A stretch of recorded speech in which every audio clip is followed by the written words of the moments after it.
আজ আমরা জানব ডিসি মোটর সম্পর্কে।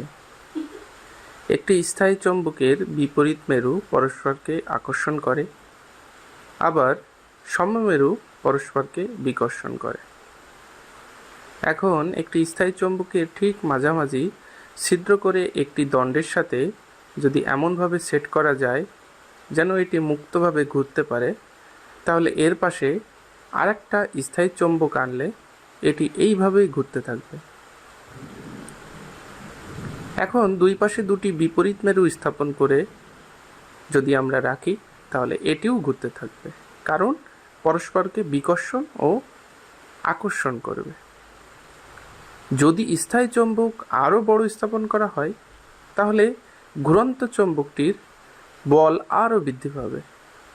ঠিক এইভাবেই যে কোনো মোটর তৈরি করা সম্ভব।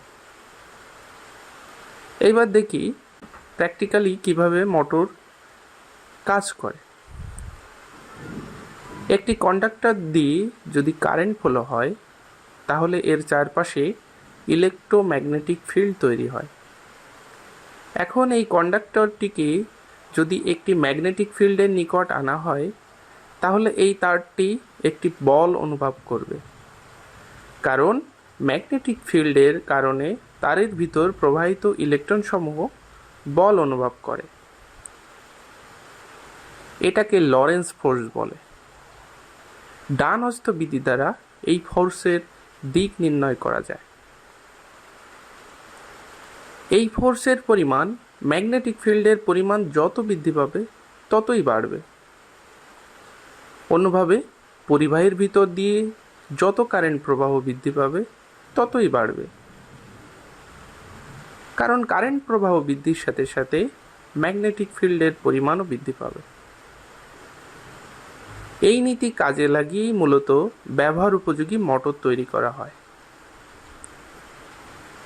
এখন আমরা একটি কয়েলকে স্থায়ী চৌম্বকের দুই মেরুর কাছে স্থাপন করি। স্থায়ী চৌম্বকের দক্ষিণ মেরু কয়েলে উৎপন্ন ইলেকট্রোম্যাগনেটের দক্ষিণ মেরুকে বিকর্ষণ করে ধাক্কা দিচ্ছে।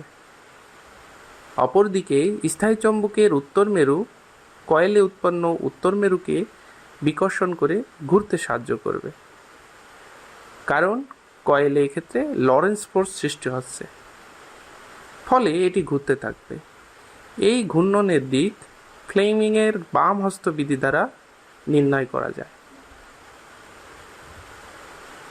এখন সমস্যা হচ্ছে কয়েল ঘোরার সাথে সাথে সোর্সের সংযোগ ঠিক রাখা, অর্থাৎ ঘুরন্ত তারে সঠিকভাবে ভোল্টেজ দিতে হবে। একটি কম্পোনেন্টের সাহায্যে উক্ত কাজটি করা হয়। এটার নাম কম্যুটেটর। একটি গোল বিয়ারিংয়ের ন্যায় ঘুরন্ত অবস্থায় দুই অংশ করে পজিটিভ ও নেগেটিভ ভোল্টেজ সরবরাহ করা হয়। ঘুরন্ত অবস্থায় ঘর্ষণে যেন ক্ষয় প্রতিরোধ করতে পারে, সেজন্য কম্যুটেটরের দুই পাশে কার্বনের ব্রাশ ব্যবহার করা হয়। এখন কয়েলটি মেরুর ঠিক মাঝামাঝি অবস্থান করার সময় কোনো বল অনুভব করবে না, ফলে এতে কোনো টর্ক সৃষ্টি হবে না। এ অবস্থায় আমাদের টর্ক সৃষ্টি করতে হলে ঠিক আরেকটি কয়েল যদি আমরা 90 ডিগ্রি বরাবর স্থাপন করি, তাহলে কয়েলটিতে ভোল্টেজ দিতে কম্যুটেটর সেগমেন্টও বাড়াতে হবে।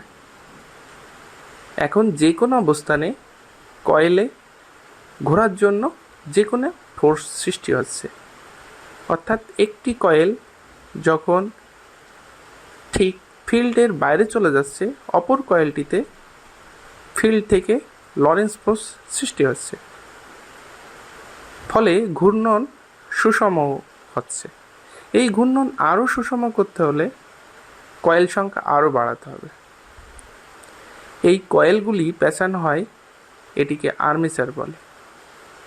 কয়েলগুলি আর্মেচারের চ্যানেল কেটে বসানো হয়, এই চ্যানেলগুলোকেই মূলত স্লট বলে। এখন আমরা পার্মানেন্ট ম্যাগনেট ব্যবহার করেছি, এজন্য এই মোটরটিকে পার্মানেন্ট ম্যাগনেট টাইপ বলা হয়। এই কাজটি করার জন্য যদি আলাদা কয়েল পেঁচানো হয় এবং বাইরে থেকে ডিসি সরবরাহ করা হয়, তাহলে এটিকে সেলফ এক্সাইটেড ডিসি মোটর বলে। আমরা জানি কয়েলে ডিসি দিলে এটি ইলেকট্রোম্যাগনেটে পরিণত হয়, ফলে এটি একটি স্থায়ী চৌম্বকের ন্যায় কাজ করে। এই সংযোগের উপর নির্ভর করেই মূলত ডিসি মোটরের প্রকারভেদ করা হয়। যদি ফিল্ড সংযোগ আর্মেচারের সাথে সিরিজে দেওয়া হয় তাহলে এটিকে সিরিজ মোটর বলে, আর যদি প্যারালালে দেওয়া হয় তাহলে এটিকে শান্ট মোটর বলে। এইভাবে ফিল্ডের কানেকশন পরিবর্তন করে বিভিন্ন প্রকারের ডিসি মোটর তৈরি করা হয়। যাই হোক, আর্মেচারের ঘূর্ণনের জন্য একটি ব্যাক ইএমএফ তৈরি হয়, ফলে এটি মোটরের কারেন্টকে কমিয়ে দেয়। শুরুতে ব্যাক ইএমএফ থাকে না, ফলে ইনিশিয়াল কারেন্ট অনেক বেশি হয়। এই কারেন্টের মান এত বেশি হতে পারে যে আর্মেচার কয়েলকেও পুড়িয়ে দিতে পারে। এজন্য মোটরকে স্টার্ট করানোর জন্য স্টেটর প্রয়োজন। এই ব্যাক ইএমএফ কীভাবে ইন্ডাক্টরে তৈরি হয় সেটি জানতে আপনারা এই ভিডিওটি দেখে আসতে পারেন। ধন্যবাদ ভিডিওটি দেখার জন্য।